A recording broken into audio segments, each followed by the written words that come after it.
Pour introduire le sujet, je vais me servir de 3 petites anecdotes.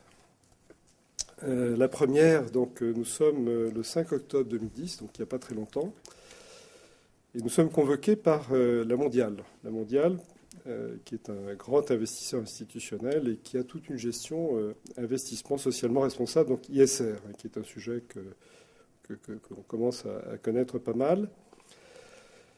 Et cette réunion est destinée à accueillir 3 associations qui vont chacune recevoir 3 chèques de 15 000 € donnés par Archeon Finance. Alors pourquoi Archeon Finance dans cette opération ? Parce que les ordres de bourse passés par la Mondiale font l'objet d'un courtage et qu'une partie de ce courtage, nous le mettons de côté et nous le destinons à 3 associations choisies par la Mondiale et qui donc leur permettent de fonctionner. Et ce 5 octobre 2010, une des 3 associations s'appelle Élise. Élise. Et je rencontre un type extraordinaire, Bruno Meurat, un chef d'entreprise dans la communication. Et si vous allez sur son site, Élise, c'est le prénom de la jeune fille, c'est d'ailleurs le prénom d'une de ses filles. Il explique, et il dit, voilà, frappé par la proportion énorme de papier, il était dans la communication, j'avais monté dans mon entreprise un petit circuit de récupération du papier des corbeilles de bureau. Les 30 collaborateurs ont tout de suite joué le jeu, mais problème, que faire de ce papier ? Il manquait un rouage, des bras pour le transporter vers le recyclage. J'ai alors pensé à toutes les personnes en difficulté d'insertion, et c'est ainsi qu'est née l'idée d'Élise. Autrement dit, Bruno Meurat vend son entreprise et crée immédiatement cette association. Et si vous allez aujourd'hui sur le site d'Élise, vous verrez qu'il emploie aujourd'hui plus de 110 personnes en réinsertion. Ils sont présents sur tout le nord de la France et c'est en train de se développer très vite. C'est-à-dire que derrière l'objet de son association, il y a l'organisation d'un chef d'entreprise. Alors tout ça n'est pas à but lucratif, mais voilà donc une première démonstration qui me semble extrêmement bien illustrer notre mission et l'exposé qu'on va vous faire. Deuxième petit flash.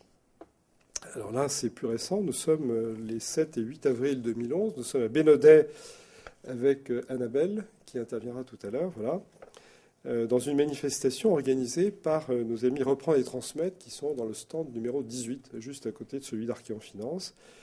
Ce stand, cette convention traite justement de la reprise et de la transmission d'entreprise. Et le jeudi soir, le 7 avril, il y a une première séquence qui s'intitule « Les quarts d'heure du patrimoine ». Donc il s'agit de voir et de passer en revue toutes les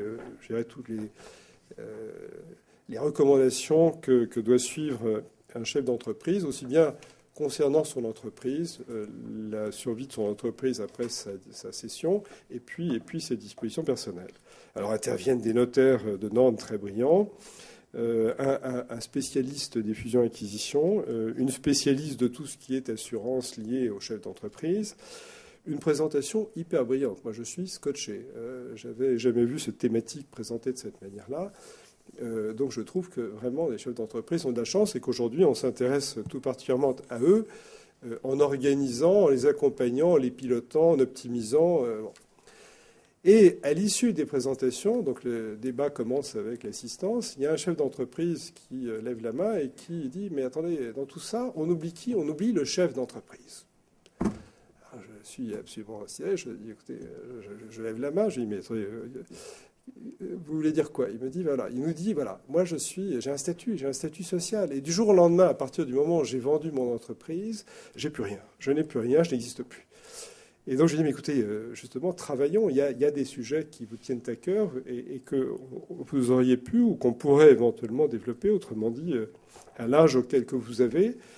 Et après avoir vendu votre entreprise, vous n'êtes absolument pas quelqu'un qui doit rester les bras croisés. En tout cas, c'est quelque chose qui vous terrorise, donc on peut faire quelque chose. Troisième petite anecdote, nous sommes le 6 octobre 2010. Le 6 octobre 2010, je fais la connaissance de Nicolas à l'occasion d'un déjeuner organisé par un type remarquable, Raphaël Rossello, qui est un des bons spécialistes de tout ce qui est fusion-acquisition en France, donc qui a travaillé entre autres dans des sociétés de bourse, donc que j'ai connu à travers sa vie professionnelle dans les sociétés de bourse, Et Raphaël est quelqu'un qui, à titre personnel, au-delà de sa vie professionnelle, est très impliqué, entre autres, dans une association que certains d'entre vous connaissent, mais là aussi, je vous invite fortement à aller sur le site, l'Envol, qui s'occupe d'enfants à maladie, je dirais, continue, ou en tout cas problèmes de santé graves, et qui permettent à ces enfants, pendant quelques jours par an, de sortir de l'environnement hôpital-famille, et de partager ensemble et de se renforcer pour supporter leurs difficultés de santé. Bon. Cette association a été présidée jusque très récemment par le professeur Lenoir, qui est décédé brutalement début juin, donc, et qui était un des grands spécialistes des maladies infantiles à Necker. Et Raphaël nous raconte une histoire que je connaissais un peu, mais il l'a vécue puisque c'est lui qui s'est occupé de cette transaction. Il est intervenu auprès de quelqu'un que tout le monde courtisait dans le domaine des cessions d'entreprise, qui était M. Berchet, le patron des jouets Berchet. Bon. Et M. Berchet, qui doit avoir aujourd'hui 67 ou 8 ans, donc nous étions au début des années 2000, donc il y avait vraisemblablement un projet de cession d'entreprise. Et puis les gens qui approchaient, il n'y avait pas moyen de le faire bouger. Et Raphaël, qui avait cette sensibilité philanthropique, discute avec lui et s'aperçoit que ce type avait un projet auquel il tenait énormément. Et ils travaillent ensemble sur la réalisation de ce projet. Ce projet devient tellement important que l'entreprise y finit par la vendre. Et ça se passe effectivement quelques mois plus tard, puisque en 2005, la société est vendue et elle est reprise par Smoby, qui aura par la suite quelques péripéties. Donc nous sommes en mai 2005, l'entreprise se vend, le projet philanthropique est prêt. Et puis finalement, il ne se passe rien. Mais en tout cas, c'est vrai qu'à un moment donné, dans l'esprit, dans le cerveau de M. Berchet, son projet philanthropique est devenu tellement important que l'entreprise était devenue secondaire et qu'il a pu passer le cap de cette cession d'entreprise. Donc voilà encore un autre aspect où on voit l'importance d'un projet personnel à caractère philanthropique et la manière dont ça permet effectivement à des chefs d'entreprise d'aborder la cession de leur entreprise et d'assurer une continuité avec un engagement philanthropique. Alors en France, on est à un niveau où la philanthropie se développe assez vite. Nous sommes bien sûr très en retard par rapport à ce qu'on constate aujourd'hui aux États-Unis, où les Warren Buffett, les Bill Gates et autres collectent des milliards de leur patrimoine pour des causes de toute nature. Alors on verra tout à l'heure sur les différentes branches de la philanthropie. Mais en France, et c'est un propos que Béatrice de Durfort nous tenait il y a quelques semaines, en France, c'est vrai que l'État était très impliqué dans tous ces domaines dits de philanthropie et qu'aujourd'hui, l'État se retire parce qu'il n'a plus les ressources nécessaires et que sont très sollicités, je dirais, les particuliers qui peuvent, les chefs d'entreprise, les entreprises, le mécénat qui peut effectivement, je dirais, combler des vides que l'État ne peut plus assumer aujourd'hui. Donc aujourd'hui, c'est vrai que nous avons considéré, étant des spécialistes de l'entreprise, du financement de l'entreprise, du financement de la reprise de l'entreprise, nous nous sommes dit, c'est peut-être au moment où l'entreprise va être vendue, au moment où le chef d'entreprise a peur de cette espèce de gouffre, de témoignage de notre chef d'entreprise de Bénodet, c'est peut-être à ce moment-là qu'il faut organiser quelque chose. Mais c'est quelque chose qui se prépare. Le projet philanthropique, c'est pas un truc qu'on fait parce que on va vendre l'entreprise, tiens, on fait un petit truc parce que ça permet de défiscaliser. Je pense que c'est pas ça du tout l'esprit. Donc c'est quelque chose qui se mûrit. Quand on vend sa boîte à 60, 65 ans, 70 ans, on est encore quelqu'un de très fort. Et ce qui est remarquable, c'est d'associer à la fois cette expertise de chef d'entreprise et un projet.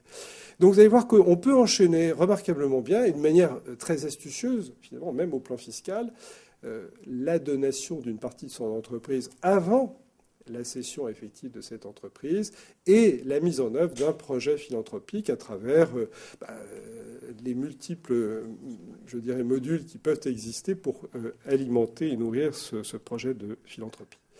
Alors je vais passer la parole à Emmanuel qui vous nous parlait un petit peu de l'état, qui ne parlait pas un petit peu, il nous parlait complètement de l'état d'esprit du chef d'entreprise et ses motivations pour effectivement je dirais, aborder à la fois la cession de son entreprise et son projet philanthropique.